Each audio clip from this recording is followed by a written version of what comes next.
नमस्कार विद्यार्थी मित्रांनो, क्रिएटिव्ह मॅथ्स मराठी या आपल्या लाडक्या युट्यूब चॅनलमध्ये तुमच्या सगळ्यांचं सहर्ष स्वागत आहे. आज आपण इंग्रजी विषयावरती चर्चा करणार आहोत आणि इंग्रजी विषयावरती आपल्यासोबत आज चर्चेला आहेत श्री नागनाथ मेटे सर. जवळपास 16 वर्षापेक्षा अधिक काळापासून सर इंग्रजी विषय शिकवतात, इंग्रजीचे पेपर तपासतात बोर्डाचे.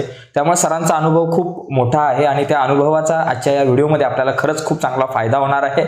तुम्हाला जे काही प्रश्न पडतात रेग्युलर इंग्रजी विषयाच्या बाबतीत ते प्रश्न मी तुमच्या वतीने आज सरांना विचारण्याचा प्रयत्न करणार आहे आणि नक्कीच त्या सर्व प्रश्नांची चांगली उत्तर आपल्याला मिळतील आणि इंग्रजीचा पेपर आता जो उद्या आहे तो कसा आपल्याला सोपा आणि चांगला जाईल हे नक्कीच आपण सरांकडून जाणून घेऊया. तर नमस्कार सर, तुमचं स्वागत आहे. नमस्कार आपल्या चर्चेमध्ये. तर सर, पहिला प्रश्न माझा असा आहे की जो मुलांकडून येतो की सर गणिताची खूप भीती वाटते. आता याच्यामध्ये भीती दोन प्रकारच्या मुलांची आहे. काही मुलांना पास होतोय की नाही अशी भीती आणि काही मुलांना बाबा मला पैकीच्या पैकी मार्क पडतील का, मला 75च्या वर 80 पैकी पडतील का अशी भीती वाटते. तर याबद्दल तुम्ही काय मुलांना सांगाल?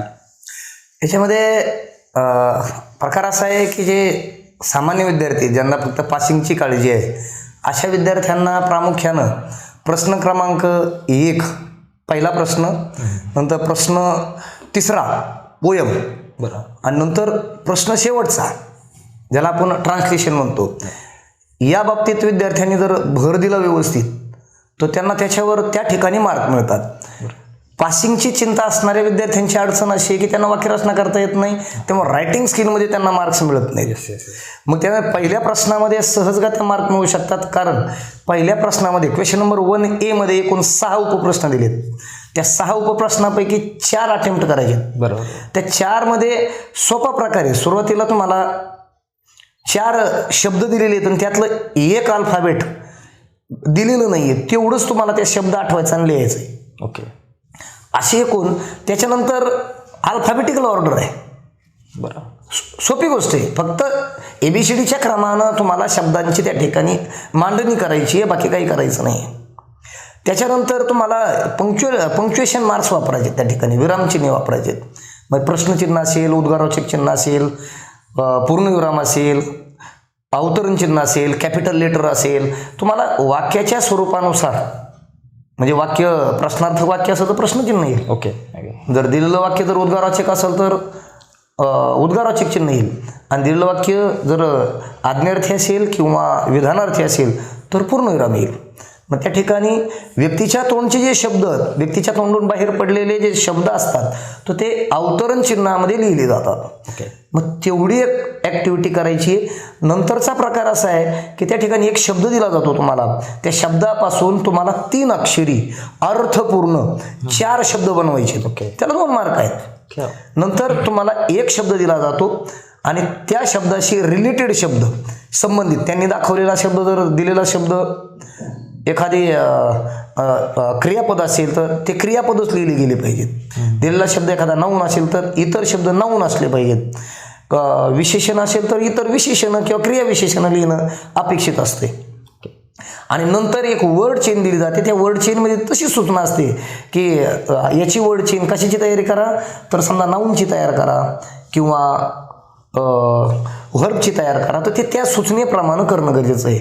असे 6 उपप्रश्नापैकी 4 अचूक येण्यासाठी विद्यार्थ्यांनी फक्त सराव करणं गरजेचं आहे दिलेल्या प्रकाराचा. ओके. नंतर त्याच्यामध्ये बी जो आहे, तर बी मध्ये म्हणजे क्वेश्चन नंबर 1B मध्ये तुम्हाला एक फ्रेज दिली जाईल, म्हणजे मराठीत वाक्प्रचार आपण म्हणूया. तर ती जी फ्रेज आहे तर ती फ्रेज तुम्हाला वाक्यामध्ये वापरायची, पण वाक्यरचना तुमची अचूक येणं गरजेचं आहे. ओके. वाक्याच्या कुठल्याही प्रकारात जरी तुम्ही ते वापरलं तरी ते जर अचूक आलं तर तुम्हाला मार्क्स मिळेल तिथं. समजा ते जर नाही जमलं, त्याला पर्याय दिला आहे, तुम्हाला क्लॉज दिला जातो. तुम्हाला मेन क्लॉज दिला जाईल किंवा सबऑर्डिनेट क्लॉज दिला जाईल. मग तो अर्धा क्लॉज तुम्ही पूर्ण करायचा आहे. त्या वाक्य फक्त अर्थासाठी पूर्ण नाही करत, त्याचा क्लॉज तयार झाला पाहिजे. ओके. त्याला योग्य प्रकारचं कंजंक्शन आलं पाहिजे, सबऑर्डिनेटिंग कंजंक्शन वगैरे असेल तर ते दिलेलं असतं बऱ्याच वेळेला. म्हणजे उदाहरणार्थ गांधीजी सेड दॅट, एवढा क्लॉज दिला जाईल. बाकीचा काय करतं विद्यार्थ्यांनी तयार करायचं, काय Gandhiji sed that he is a clever boy. He is a clever boy हा मेन क्लॉज तयार होतो. सॉरी, सबऑर्डिनेट हा सबऑर्डिनेट क्लॉज होतो, that he is a clever boy. Okay. मग या प्रकारे एक मेन क्लॉज आणि सबऑर्डिनेट क्लॉज वेगवेगळ्या प्रकारचे असतात, ते डिपेंड राहतं त्या ठिकाणी तुम्हाला कुठला प्रकार दिला जाईल तो अर्धा तुम्हाला बनवायचा आहे. आणि त्याच्यानंतर क्वेश्चन नंबर 1B मध्ये जो दुसरा भाग आहे बी आहे, तर त्याच्यामध्ये 2 शब्द दिले जातील, त्याला प्रिफिक्स किंवा सफिक्स लावून नवीन शब्द बनवायचे. ओके.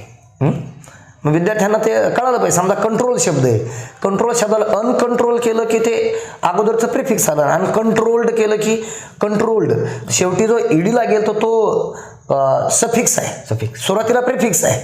मग एवढं विद्यार्थ्यांना लावून तुम्ही प्रिफिक्स वापरून नवीन शब्द बनवा किंवा सफिक्स लावून बनवा. उदाहरणार्थ हॅपी, हॅपीचं अनहॅपी होईल, हॅपीनेस असाही शब्द होऊ शकतो.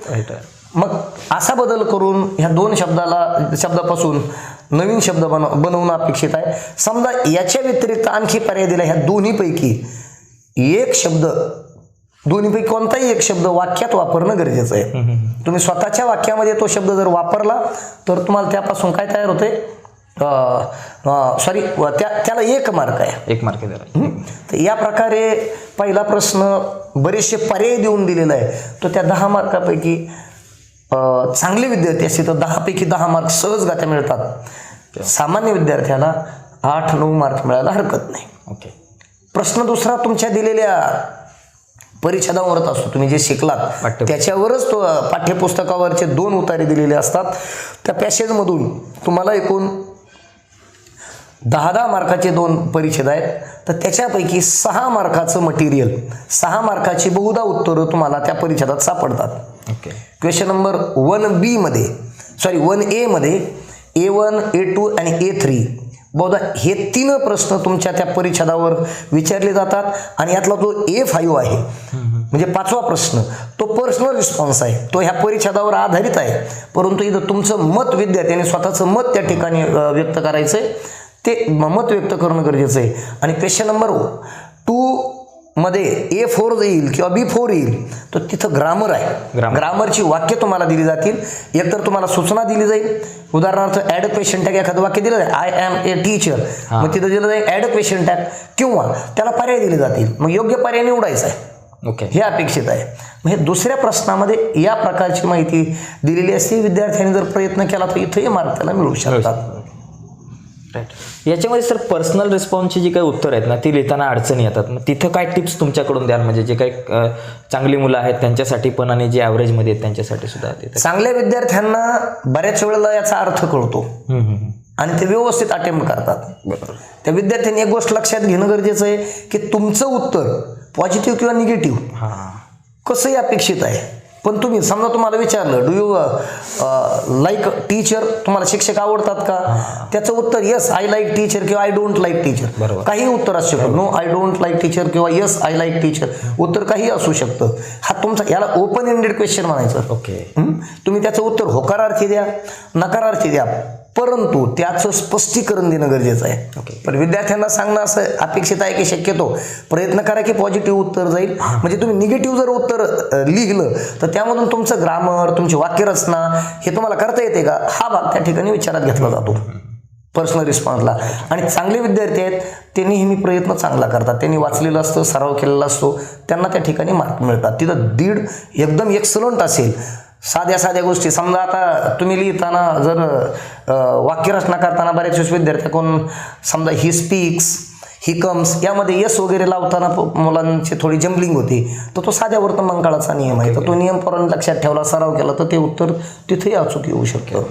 जबरदस्त, छान आहे. आणि बाकी अजून सर बऱ्याचदा म्हणजे मुलांच्या पेपर लिहिताना बऱ्याच त्या चुका होतात. म्हणजे आता जो इंग्रजीचा पेपर आहे तर त्यासाठी मुलांनी कुठल्या चुका करू नये असं वाटतंय, कारण की ज्या चुका ज्या आहेत त्या पेपर लिहिताना खूप बॅड इम्पॅक्ट पडू शकतो त्यांच्या पेपरवरती. अशा काही चुका आहेत का ज्या नाही केल्या पाहिजेत मुलांनी? आता याच्यातली महत्त्वाची चूक म्हणजे विद्यार्थ्यांना इंग्रजीच्या पेपरमध्ये ज्याला अर्थ कळत नाही तो काय करतो, प्रश्न आहे ना त्या सूचनाच लिहून काढतो बऱ्यातले जसेच्या तशा, आणि त्या सूचना लिहिला ना त्याच्यामध्ये विद्यार्थ्याचा वेळ जातो. विद्यार्थ्यांनी जर मन लावून थोडंसं वाचण्याचा प्रयत्न केला ना तर त्यातील प्रश्नाची उत्तरं विद्यार्थ्याला लिहिता येऊ शकतात. इतकं अवघड नसतं. प्रश्नपत्रिकेमध्ये जसे चॅलेंजिंग क्वेश्चन्स असतात तसे सामान्य विद्यार्थ्यांना येतील एवढे सोपे प्रश्न त्यात असतात. परंतु विद्यार्थ्यांनी तसा अटेम्प्ट केला पाहिजे. विद्यार्थी लेखनात वेळ घालतात, ते फक्त वरती पाहतात, प्रश्न बघतात आणि पेपरवर लिहून काढतात. गरज नाही त्या प्रश्नाची. उदाहरणार्थ प्रश्न क्रमांक 1A मध्ये 1A मध्ये पहिले 2 जर लक्षात घेतले ना, क्वेश्चन नंबर त्या ए मधला 1 आणि 2 4 शब्द पूर्ण करा. फक्त 4 शब्द लिहिणं गरजेचं आहे. फक्त प्रश्न क्रमांक अचूक लिहिणं गरजेचं आहे. 4 शब्द लिहिले, अचूक शब्द लिहिले तर प्रत्येक प्रश्नाला अर्धा मार्क आहे. आणि अल्फाबेटिकल ऑर्डर मध्ये तुम्हाला 2 प्रकारचे जे काही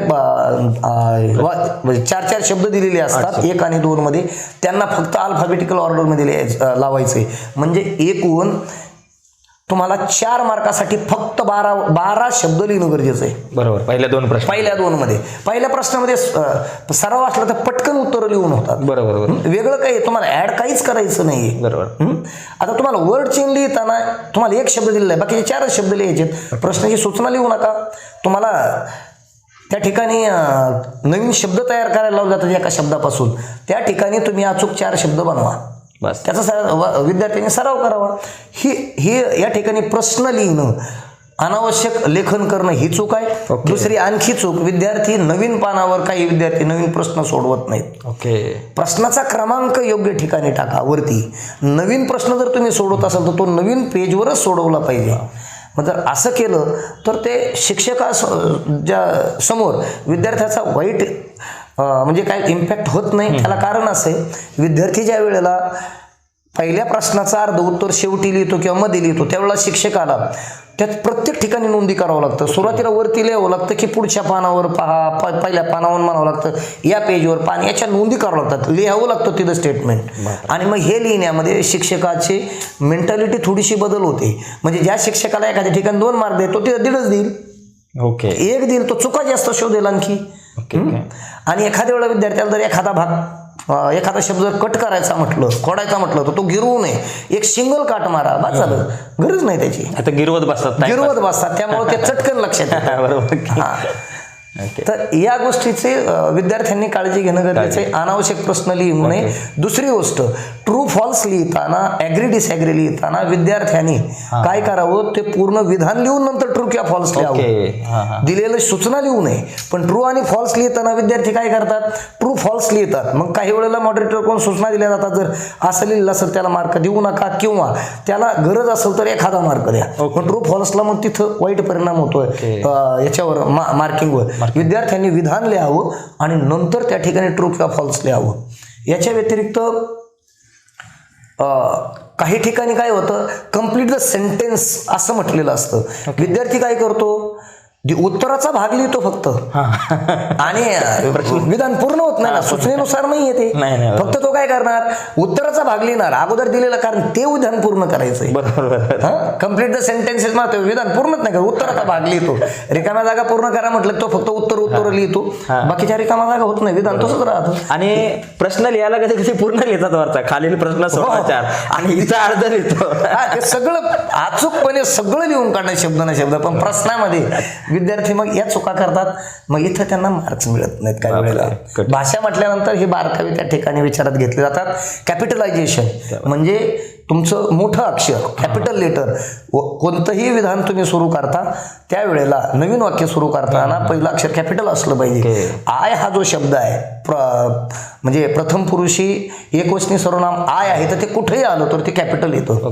मग काही ठिकाणी प्रॉपर नाउन्स असतील, काही शहरांची नावं असतील, तर ही देखील कॅपिटल त्याचं पहिलं अक्षर लिहिणं अपेक्षित आहे.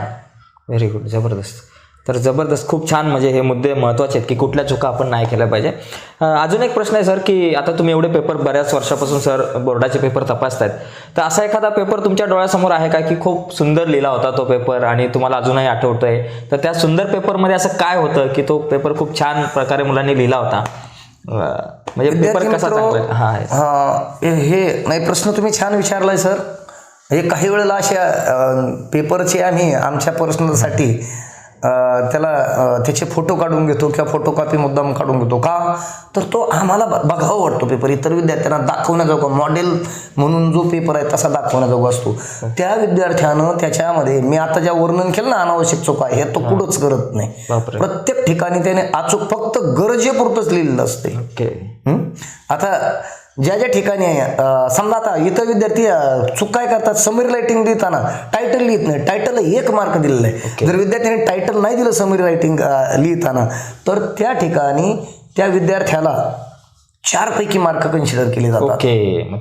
मग असे विद्यार्थी काय करतात, अचूक उत्तर प्रत्येक ठिकाणी लिहित जातात आणि मग त्यांचं वाचन असतं, ते काही वेळेला पुन्हा मन लावून प्रयत्न करतात उत्तर लिहिण्याचा, त्यामुळे त्यांची उत्तरं अचूक येत जातात.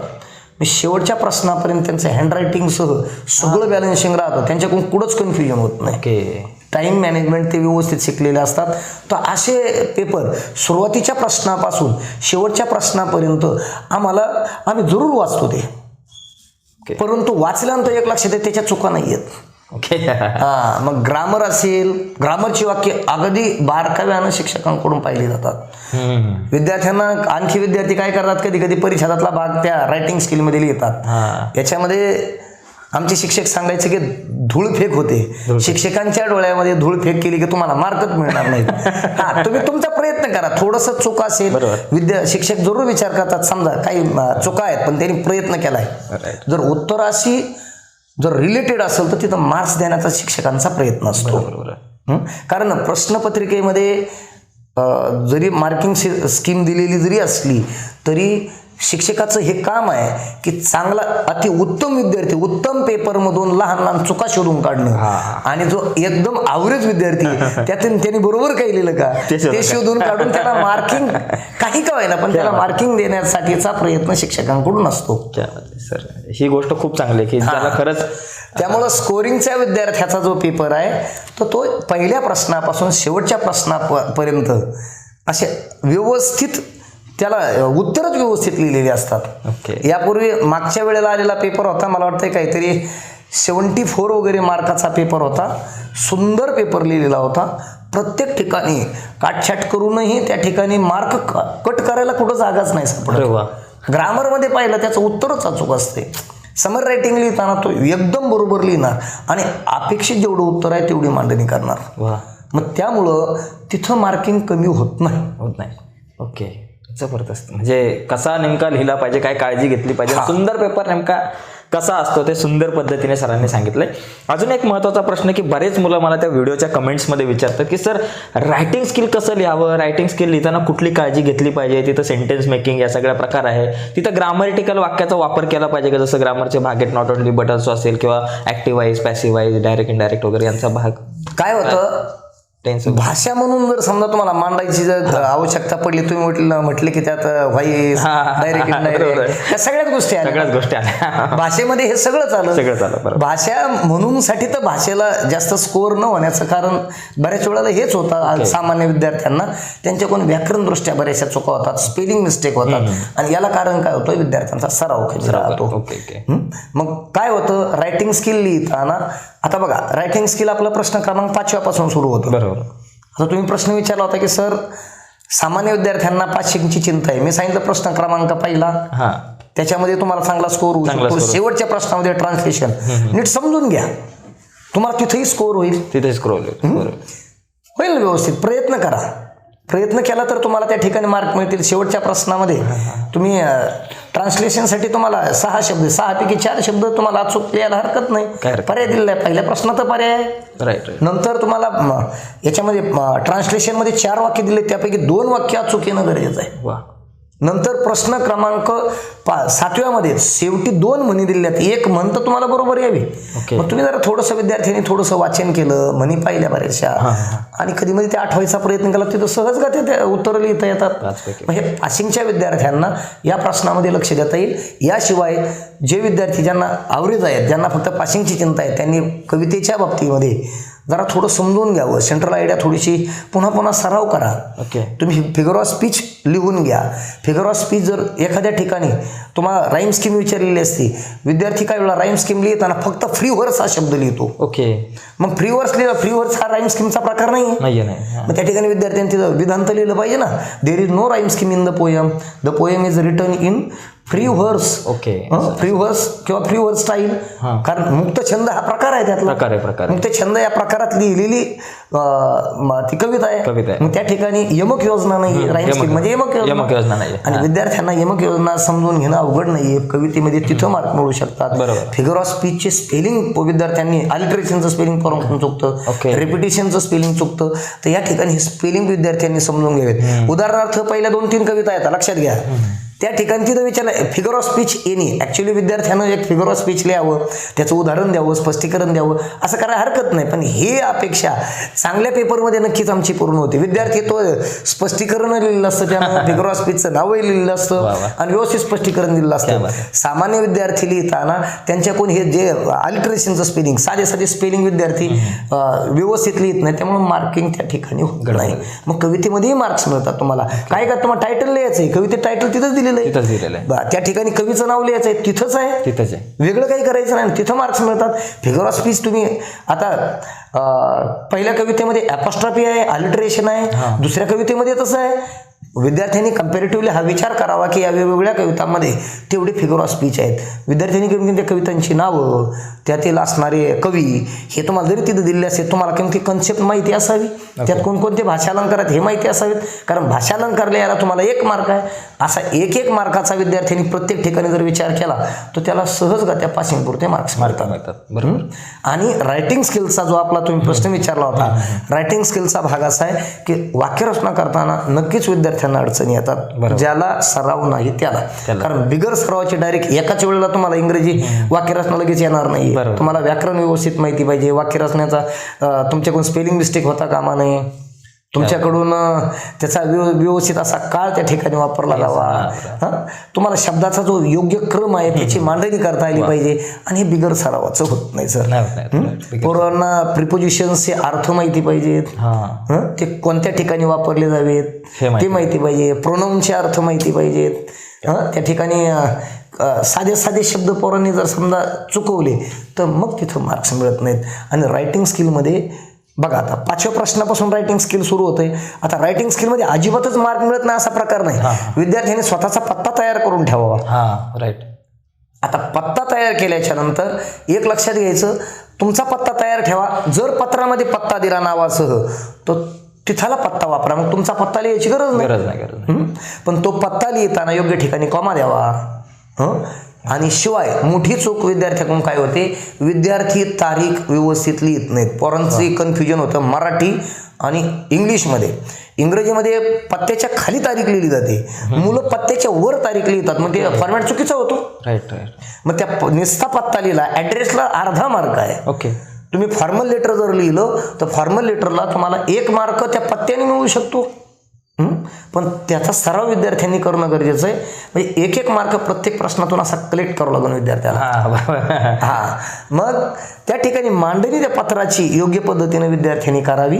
पत्ता व्यवस्थित लिहावा, त्याची तारीख खाली व्यवस्थित पद्धतीने लिहावं. आणि आज मी तिला तुम्हाला जे पत्र लिहायला लावलं जातं ते ब्लॉक फॉर्मॅटमध्ये लिहिलं जातं, की ज्याच्यामध्ये तुम्ही डाव्या हाताच्या मार्जिनला चिटकून तुम्ही तुमचा पत्ता म्हणजे सेंडर्स ॲड्रेस, रिसिव्हर्स ॲड्रेस, तुमचं नंतर सब्जेक्ट असेल, सॅल्युटेशन असेल, प्रत्येक गोष्ट तुमची खाली सिग्नेचर जरी असतील तीही डाव्या बाजूच्या मार्जिनला, डाव्या बाजू समास आहे त्या समासाला चिटकून लिहायचंय.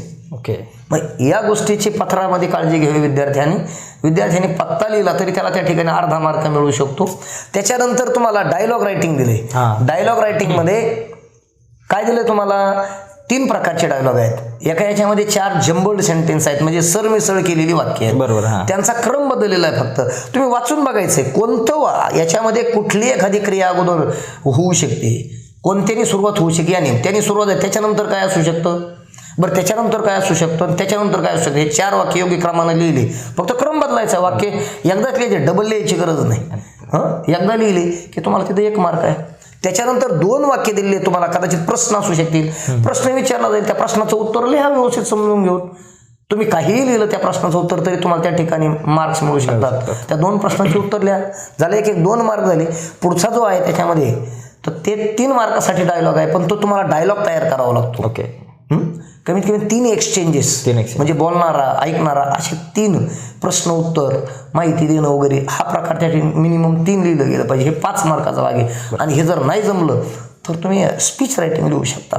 स्पीच रायटिंगला मात्र प्रॉपर बिगिनिंग प्रॉपर एंडिंग असावं. उदाहरणार्थ सुरुवात सांगतो, honourable headmaster, respected teachers and my dear friends, एवढं तर विद्यार्थ्यांनी लिहावं. त्यानंतर कॉमा द्यावा, today I am going to speak about something, हे लिहावा. परिचय झाल्यावर तुम्हाला दिनं थोडा संदर्भ दिलेला असतो, त्या मुद्द्यांच्या आधारे लहान लहान वाक्य केली तर तुम्हाला त्या ठिकाणी ते स्पीच रायटिंग होऊ शकतं. शेवटी थँक्यू ऑल याचा असा शेवट करणं गरजेचं आहे. स्पीच रायटिंग संपवलं पाहिजे. हा झाला रायटिंग स्किलमध्ये प्रश्न क्रमांक 5. 5व्या ए आणि बी मध्ये हा भाग आहे. नंतर प्रश्न क्रमांक 6व्यामध्ये तुम्हाला इन्फॉर्मेशन ट्रान्सफर विचारली जाते. एकतर दिलेल्या माहितीचं रूपांतर करणं अपेक्षित आहे. मग तुम्हाला एखादा वेब डायग्राम दिला जाईल, तुम्हाला पाय चार्ट दिला जाईल, तुम्हाला ट्री डायग्राम दिला जाईल. याचं रूपांतर एका परिच्छेदात करा आणि त्याला एक टायटल द्यायला विसरू नका. समरीला रायटिंग स्किलमध्ये प्रत्येक ठिकाणी समरीसह प्रत्येक ठिकाणी टायटलला महत्व हे विद्यार्थ्यांनी लक्षात ठेवावं. टायटल लिहा, नंतर परिच्छेद लिहा. डबल परिच्छेद जर सूचना नसेल, प्रिपेअर 2 पॅराग्राफ असेल तर डबल बनवा, नसेल तर एक परिच्छेद तुम्ही बनवायला हरकत नाही. एक 10, 12, 15 ओळीचा बरोबर. ती माहिती फक्त तुम्ही मांडायची. त्यामध्ये तुमचं स्वतःचं मत ऍड करायचं नाहीये. कुठल्याही या लेखनामध्ये स्वतःचं मत ऍड करणं अपेक्षित नाहीये. त्याच माहितीचं तुम्हाला रूपांतर करायचंय. बरोबर. याशिवाय तुम्ही जर परिच्छेद जर केला म्हणजे verbal non verbal to verbal झालं परिच्छेद करणं, आणि तुम्हाला 1-2 परिच्छेद काही कुठली तरी माहिती दिली जाऊ शकते आणि त्या माहितीचं रूपांतर ट्री डायग्राम किंवा वेब डायग्राम किंवा पाय चार्ट किंवा एखादा टेबल असेल, टेबलवर डायग्राम, या वेगवेगळ्या स्वरूपात सूचनेप्रमाणे तुम्हाला तिथं मांडणी करायची. या ठिकाणी तुम्ही पूर्ण वाक्य लिहायची नाहीयेत. आवश्यक मुद्दे तुमचे त्यामधून सुटता कामा नये. स्ट्रक्चरल वर्ड्स लिहू नका. म्हणजे समजा तुमचं काय असेल, नाऊन असेल किंवा प्रोनाऊन असेल किंवा तुमच्या कोण काय म्हणूया आपण ॲडजेक्टिव्ह वगैरे नाही, ॲडजेक्टिव्ह ते स्ट्रक्चरल वर्ड्समध्ये जातात. तर हे तुम्ही अनावश्यक शब्द लिहिता कामा नाही. तुम्ही तिथं व्हर्ब्स वापरा, तुम्ही ॲडव्हर्ब्स वापरा, ॲडजेक्टिव्ह असतील ते वापरा, त्यात दिलेली उदाहरणं थोडक्यात मांडायचा प्रयत्न करा. मग हे तुम्हाला माहितीच्या रूपांतरामध्ये नॉन व्हर्बलमध्ये याची मांडणी करणं अपेक्षित आहे. जबरदस्त. याच्यानंतर ह्या क्वेश्चन नंबर 6A मध्ये हे आहे, तुम्ही दोन्हीपैकी कुठलाही पर्याय करू शकता. व्यवस्थित वाचून समजून घेतलं आणि थोडा प्रयत्न केला की जमतं. तुम्हाला वाक्यरचना करता येत नाही ना, मग ते दिलेलं समजून घ्या, त्याच्या आधारे सांगितलेला प्रकार कसा आहे तो मांडायचा प्रयत्न करा. आता क्वेश्चन नंबर 6B मध्ये तुम्हाला न्यूज रायटिंग असते. न्यूज आता रिपोर्ट रायटिंग आणि न्यूज रायटिंगच्या कंटेंटमध्ये विशेष काही बदल नाही. जो आहे सारखाच प्रकारचा आहे. तुम्हाला हेडलाईन आहे, दिलेले जो भाग आहे ते हेडलाईन दिलेली आणि सांगितलं असतं डेटलाईन, लीड इंट्रो पॅराग्राफ आणि मेन बॉडी किंवा शॉर्ट कंटिन्यूइंग पॅराग्राफ तयार करा असं म्हटलं जातं. आता हे जे रायटिंग स्किलचे बहुतेक जे प्रकार आहेत, म्हणजे समरी रायटिंग असेल तुमचं, नंतर न्यूज रायटिंग असेल, हे भूतकाळामध्ये लिहिलं जाईल पाहिजे. याच्यानंतर स्टोरी रायटिंग असते, स्टोरी पूर्ण करा. या गोष्टींसाठी तुम्ही बहुधा भूतकाळामध्ये वर्णन करणं गरजेचं आहे. तर या ठिकाणी बातमी तयार करताना तुम्हाला हेडलाईन लिहिल्यानंतर खाली डेटलाईन तयार करावी लागेल. डेटलाईन मध्ये त्या ठिकाणी डेटलाईन मध्ये एकूण 4 गोष्टी त्यामध्ये असतात. त्यामध्ये रिपोर्टरचं नाव किंवा न्यूज एजन्सीचं नाव, बरोबर, वार्तांकन करणाऱ्या ती जी एखादी संस्थेचं नाव किंवा रिपोर्टरचं नाव लिहिलं आपण तरी चालतं. नंतर त्याच्या हे 2 ओळीतले याचं डेटलाईन, 2 ओळी. त्याच्या खाली लिहिताना तुम्ही जिथून बातमी प्रकाशित होते त्या ठिकाणाचं नाव, त्यानंतर महिना आणि नंतर फक्त तारीख लिहा. मग ती 2 असेल नाही तर 10 असेल नाही तर 12 असेल, तिथं लिहून तिथं पूर्णविराम द्या. बरोबर. हे जरी लिहिलं तर तुम्हाला एखादा मार्क तिथे मिळू शकतो. नंतर लीड इंट्रो पॅराग्राफमध्ये तुम्ही साधारणपणे जी घटना घडली, त्या घटना कुठं घडली, काय घडलं घटनेत, केव्हा घडली, का घडली, कशी घडली, त्याच्यामध्ये किती, केव्हा, कोणते, कोण, कोणाला, यापैकी 4-5 प्रश्नांची उत्तरं यावीत लीड इंट्रो पॅराग्राफमध्ये. आणि हे साधारणपणे 30 शब्दाच्या जवळपास एक 5-6 ओळीमध्ये विद्यार्थ्यांनी मांडणं अपेक्षित आहे. म्हणजे हे लीड इंट्रो पॅराग्राफ हा प्रकार असा आहे की वाचक जो आहे त्या वाचकाचं चटकन त्याकडे लक्ष जावं, त्यामधून त्याला नेमक्या बातमीत काय दिलंय एवढं तेवढ्या थोडक्यात समजावं. आता शॉर्ट कंटिन्यूइंग पॅराग्राफ जो आहे तर दिलेली जी घटना आहे तर ती घटना सविस्तर वर्णन करणं गरजेचं आहे. नेमकं काय झालं ते 2 किंवा 3 परिच्छेदामध्ये तुम्ही बातमी लेखन करणं गरजेचं आहे. उत्तम लिहिलं तर साधारण 3 परिच्छेदामध्ये बातमीची मांडणी करावी असं अपेक्षित यामध्ये आहे. आणि नंतर येतं तुम्हाला स्टोरी रायटिंग किंवा एक्सपॅन्ड द थीम. हे जर नाही अटेम्प्ट केलं तर मग स्टोरी रायटिंग म्हटलं तर तुम्हाला काय करायचं, अर्धी स्टोरीचा सुरुवात दिली जाईल किंवा शेवट दिला जाईल. मग तुम्ही बाकीची स्टोरी तुम्ही डेव्हलप करायची, त्याला टायटल द्यायचंय आणि हे भूतकाळामध्ये वर्णन करायचं आहे. किंवा एक्सपॅन्ड द थीम असेल, एक्सपॅन्ड द थीम असताना तिथं मुलं काय करतात, समजा साधी गोष्ट आहे एखादी गोष्ट एखादी म्हण दिली जाईल. समजा टिट फॉर टॅट. मग टिट फॉर टॅट म्हणजे नेमकं काय, त्या म्हणीचा अर्थ सांगावा. त्याचा एकूण सिच्युएशन मध्ये कुठं वापर करावा हे सांगावं, त्याचं आपल्या जीवनात कसं महत्व आहे हे सांगावं. मग याची मांडणी विद्यार्थ्यांनी त्यात व्यवस्थित करून वाक्यरचना केली की त्याला समर्पक उत्तर येते. आणि नंतर हे झालं रायटिंग स्किलचा भाग. या पद्धतीनं तुम्ही जो प्रश्न विचारला होता जो प्रमुख होता याप्रमाणे विद्यार्थ्यांना प्रयत्न करावा. जरी तुम्हाला काही येत नाही ना, वाक्यरचना येत नाही म्हणजे तुम्हाला काहीच येत नाही असा प्रकार नाही. प्रश्नपत्रिकेमध्ये तरीही तुम्हाला पासिंग पुरता मटेरियल आहे, तुम्ही पास होऊ शकता. पण तुम्ही प्रयत्न करा, प्रत्येक मुद्दा त्या ठिकाणी कसा तयार करता येईल एवढा प्रयत्न करा. त्या ठिकाणी तुम्हाला मार्किंग आहे. तुमच्या गणितामध्ये जसे स्टेप वाईज मार्क आहेत तसे या ठिकाणी काही ठिकाणी मार्क आहेत. मी सांगितलं ना, पत्ता लिहिला तर तुम्हाला अर्धा मार्क आहे. फॉर्मल लेटरमध्ये 2 पत्र अचूक जर लिहिले तर 1 मार्क आहे. या अगोदर मी सूचना दिल्या तारीख वगैरे लिहिताना कशी येते, तर या पद्धतीनं मांडणी केली तर तिथेही मार्क मिळतात. आता राहतो प्रश्न क्रमांक 7वा शेवटचा, तो हे ट्रान्सलेशन. विद्यार्थी मित्र या ठिकाणी व्यवस्थित विचार करून व्यवस्थित प्रश्न सोडवायचा प्रयत्न करा. ट्रान्सलेशनचा 6 पैकी 4 शब्द अचूक लिहिण्याचा प्रयत्न करा. नीट विचार करा त्या शब्दावर आणि प्रत्येक शब्द लिहा. आता तुम्हाला 6 शब्द दिलेत, तुम्ही म्हणता 4च लिहिणं अपेक्षित आहे 2 मार्काला, तुम्ही 4च अटेम्प्ट करतात काही विद्यार्थी. आणि मग काय होतं, त्यातला 1 किंवा 2 शब्द चुकतात. तुम्ही 6चे 6 अटेम्प्ट केलं पाहिजे की जेणेकरून जरी एखाद दुसरा चुकला तरी तिथं मार्क मिळतील. याच्यानंतर 4 वाक्य दिलेली आहेत 2 मार्कासाठी. ते 4ही वाक्य लिहिण्याचा प्रयत्न करा. 4ही वाक्य जर तुम्ही अटेम्प्ट केले त्यातले 2 अचूक यायला पाहिजे. नीट प्रयत्न करा. त्या वाक्याचा अर्थ जसाच्या तसा येईल याची काळजी घ्या. वाक्याचा जो प्रकार आहे, म्हणजे विचारलेला प्रश्न असेल तर प्रश्न तयार करा, विधान असेल तर विधान असा, एखादी आज्ञा दिलेली असेल तो आज्ञार्थकच वाक्य ठेवा. तर एवढं तिथं करणं अपेक्षित आहे.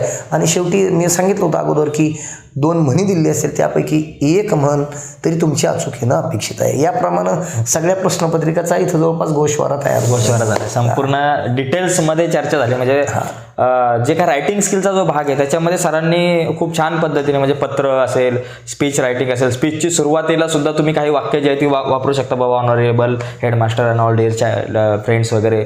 मग खूप चांगल्या प्रकारे सर तुम्ही या सगळ्या गोष्टी ज्या आहेत त्या सांगितलेल्या आहेत. फक्त एक शेवटचाच आता एक प्रश्न आहे की एका विद्यार्थिनीने प्रश्न विचारला होता, तिला तो प्रश्न पडला होता मराठीच्या पेपरनंतर. म्हणजे ॲक्च्युली ती थोडीशी डिप्रेशनमध्ये गेली होती, कारण तिचं असं मत होतं की सर मी मराठीचा पेपर लिहिला पण जे काही वेगवेगळ्या प्रकारच्या नोट्स आहेत, गाईड्स आहेत त्याप्रमाणे मला नाही लिहिता आलं. मी माझ्या मनाने लिहिलं पण जसं गाईडमध्ये जसं तसं मी नाही लिहिलं प्रश्नाचं उत्तर, तर मला मार्क मिळतील का? तर ती डिप्रेशनमध्ये गेली होती. तर इंग्लिश तर तसे तिने स्वतःच्या मनाने लिहिलेलं चालू शकतं का? आणि दुसरा मुद्दा असा आहे की मग इंग्लिशच्या पेपरसाठी या संदर्भात आपण काय सजेशन देऊ शकतो, काय मुलांना सांगू शकतो? तुम्हाला काय असतं सर, प्रत्येक वेळेला गाईडमधलंच फक्त उत्तर तेवढंच उत्तर आहे एवढं विद्यार्थ्यांनी डोक्यातून काढून टाकावं. क्या बात. तुम्ही जर अभ्यास केलेला असला ना, तर तुम्ही ओरिजिनल टेक्स्ट जर वाचलेलं असलं तर काही वेळेला समजा एखाद्या वेळेला आपल्या रिलेटेड वर्ड्स, समजा आपण असं म्हणूया रिलेटेड वर्ड्स तुम्हाला सांगितलेत, तुमच्या गाईडमध्ये 4च शब्द दिलेत. आता तुम्ही म्हणणार आता रिलेटेड वर्ड्स, आता समजा स्कूल आहे, स्कूलशी रिलेटेड आपल्याला काय लिहायचंय, समजा ॲडजेक्टिव्ह द्यायचे, विशेषणं द्यायची. आता गाईडमध्ये तुम्हाला शाळा कशी गुड म्हटलंय, बॅड म्हटलंय, डर्टी म्हटलंय, आलं का लक्षात, ब्युटिफुल म्हटलंय. हे 4 उत्तरं आली. तुम्ही म्हणाल याच्या व्यतिरिक्त आलेलं उत्तर चुकीचं आहे का? नाही ना. मग तुम्ही त्या ठिकाणी अट्रॅक्टिव्ह स्कूल म्हणू शकता. ग्रेट. आलं का लक्षात? मग हे अशी वेगवेगळी विशेषणं किंवा वेगवेगळे उत्तर असू शकतं. एखाद्या वेळेला एखादं नकारार्थी वाक्य निगेटिव्ह सेंटेन्स आहे, एकापेक्षा जास्तीचे उत्तर असू शकतात त्याला. राईट. मग हे जर असं असेल अफर्मेटिव्ह निगेटिव्हमध्ये बरेच वेळा असं सापडतं. मग इथं दुसरं उत्तर त्या ठिकाणी शक्य असू शकतं.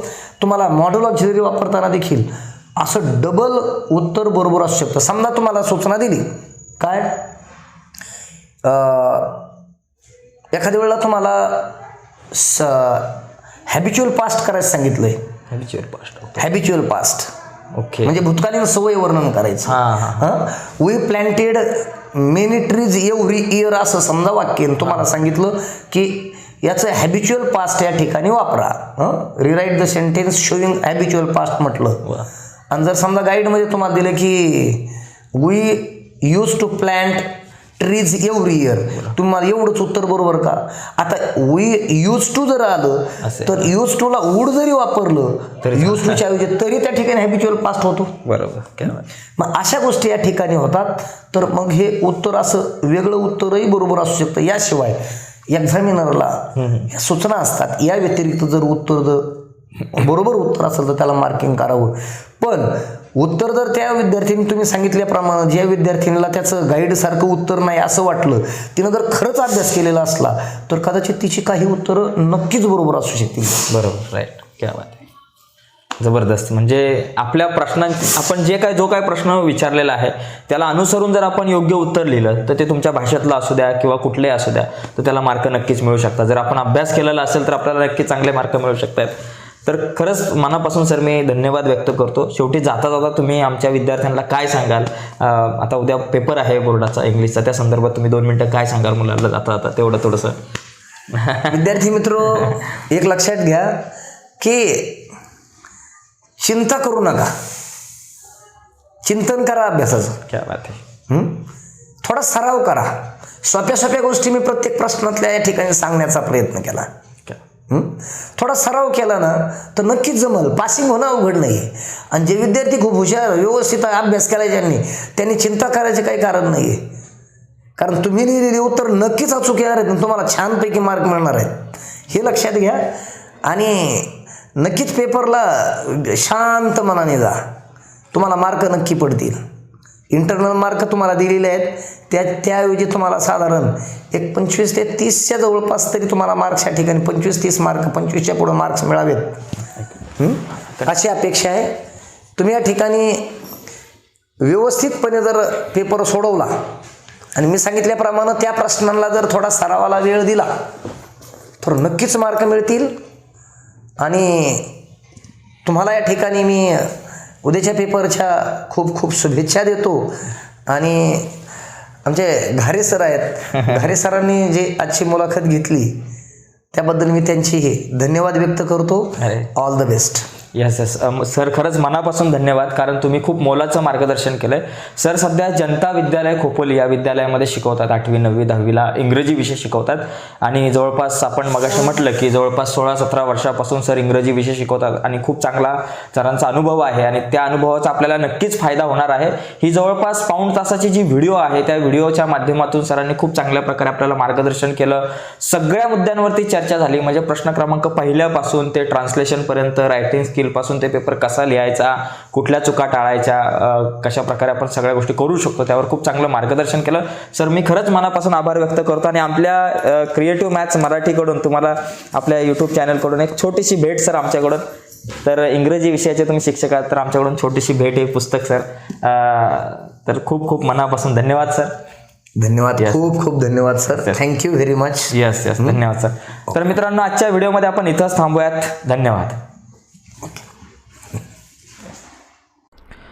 यस नमस्कार मित्रांनो. तर तुम्हाला इंग्रजी ग्रामरची ही टेस्ट द्यायची असेल तर सुरुवातीला आपल्याला गुगलवरती जायचं आहे आणि गुगलवरती जाऊन क्रिएटिव्ह मॅथ्स मराठी टाईप करायचं. आणि क्रिएटिव्ह मॅथ्स मराठी टाईप केल्यानंतर आपल्या वेबसाईटवरती याल. इथे क्लिक करायचं क्रिएटिव्ह मॅथ्स मराठीच्या वेबसाईटवरती. आणि इथं क्लिक केल्यानंतर तुम्ही आपल्या वेबसाईटवरती याल आणि इथे बघा बऱ्याच गोष्टी आहेत. तुम्हाला जुन्या प्रश्नपत्रिका हव्या असेल तर जुन्या प्रश्नपत्रिका बघू शकताय. इम्पॉर्टंट नोट्स हव्या असतील तर त्या बघू शकताय. आणि ऑनलाईन टेस्ट जर हवी असेल तर इथं क्लिक करायचं. इथं क्लिक केल्यावरती बघा बऱ्याच ऑनलाईन टेस्ट येतील. एक आहे इंग्लिश ग्रामर, इतिहास, राज्यशास्त्र. तुम्ही इतिहास राज्यशास्त्राच्या पण देऊ शकताय, पण सध्या इंग्लिश ग्रामरच्या इम्पॉर्टंट प्रश्नांवरती आपण या टेस्ट बनवल्यात. तर इंग्लिश ग्रामरवरती आपण जाऊयात आणि इंग्लिश ग्रामरवर गेल्यानंतर इथे खाली बघा मित्रांनो स्टार्टचा ऑप्शन आहे, इंग्लिश ग्रामर MCQ. तर इथं क्लिक केल्यानंतर तुमची टेस्ट स्टार्ट होईल. इथं बघा पहिला प्रश्न आहे. आता पहिला प्रश्न जो काही असेल तुम्ही उत्तर दिलं, क्लिक केलं, त्याच्यानंतर नेक्स्ट करायचं आहे. असं नेक्स्ट करत करत एकूण 13 इम्पॉर्टंट प्रश्न आहेत आणि हे सगळे प्रश्न बघा या ठिकाणी आत्तापर्यंत वेगवेगळ्या प्रकारच्या बोर्डाच्या परीक्षांना येऊन गेलेलेच प्रश्न आहेत. त्याच्यामुळे तुमचा सराव जबरदस्त होणार आहे आणि तुमच्या लक्षात येईल की बोर्डाच्या परीक्षेला कशा प्रकारचे प्रश्न विचारतात हे सुद्धा तुमच्या लक्षात येईल. त्याच्यामुळे ही टेस्ट तुमच्यासाठी खूप महत्त्वाची आहे. ठीक आहे, तर द्या मित्रांनो ही टेस्ट आणि बघा तुम्हाला किती मार्क मिळतात, बघा तुमची तयारी किती झालेली आहे. धन्यवाद मित्रांनो, बाय सर्वांना.